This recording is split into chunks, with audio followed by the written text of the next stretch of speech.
So we're making that the beet torta today. Last year, you were crowned king of pork. And what are you making me?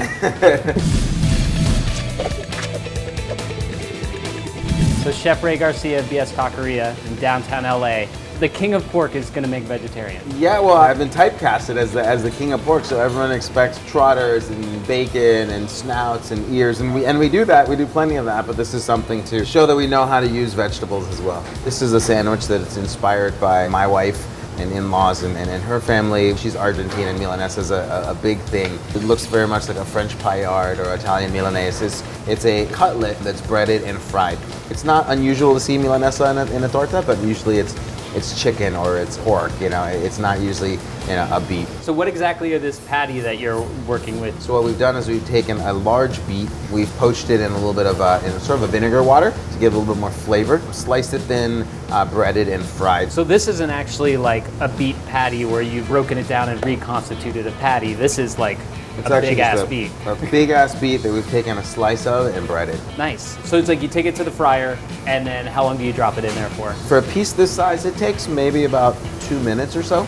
With a beet, you're not going to have to worry about it being, raw, the same way you would, a piece of chicken. You just have to be careful because the beet has so much natural sugar that you don't want it to burn, but you do need to make sure that you get a little bit of that crunch because, a soggy, oily, breaded beet is no fun. This is it in its, pre-fried state.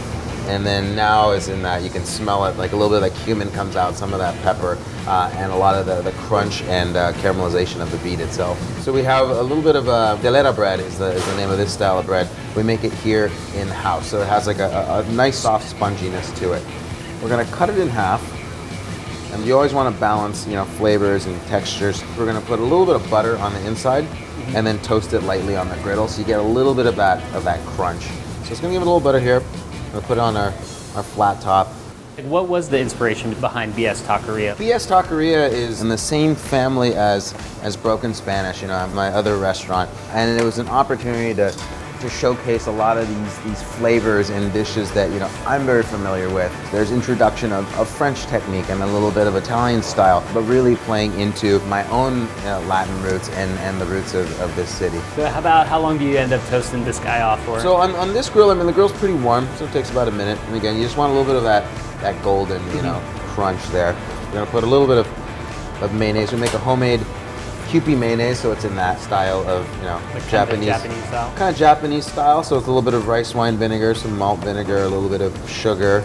So it's going to get a little bit more depth to the flavor than, your best foods? Exactly, a little bit more depth. And again, that's something that's, it's Broken Spanish. It's a Japanese, type of ingredient, but it has all of the, flavor components that are going to make this torta great. So when you have something like the flavor of the beet, which can be pretty earthy, what are you trying to balance it with the rest of the torta? You want to balance it with a fair amount of acid, and you want to tone down some, like you said, some of that earthiness. If we took the beet and roasted it, it could become almost muddy and very strong, which is not what we want. We want this sandwich to eat, light and bright. We get a little bit of freshness from the cilantro, a little bit of lemon juice that I have here. Again, it's going to help cut through some of that richness.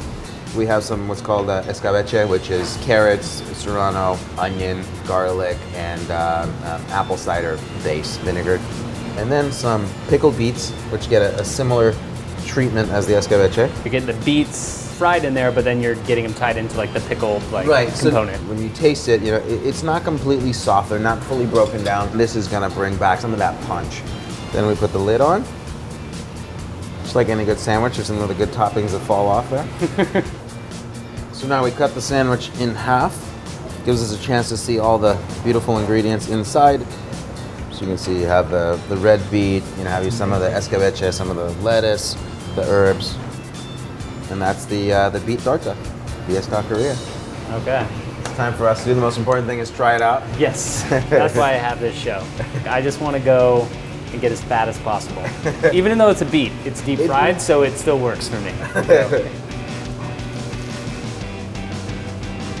I've had it 100 times, I still love it. You had me eating blood the last time I was here, so the fact that you could get me eating blood and now it's like you're getting me eating beets, Now you just need to make me broccoli and get me enjoying that. That would be a miracle. I love that it's not hammering over your head that it's a beet. You get the earthiness of it, but it's not like you're drinking a bottle of pressed beet juice or something like that. Exactly, and that's part of the challenge and the excitement, especially as big meat guys. Well, I want to leave you satisfied. I don't want like, oh, okay, well, of course I had a beet sandwich, and so it wasn't satisfying. It was filling. I'd love to add bacon to it. I'd add bacon to most anything, but this is probably one that I think, you know what? I don't think it needs bacon.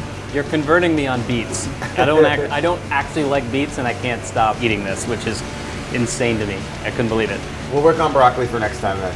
It's not gonna happen. The reason I do that is there's a cachet that goes along with that wine.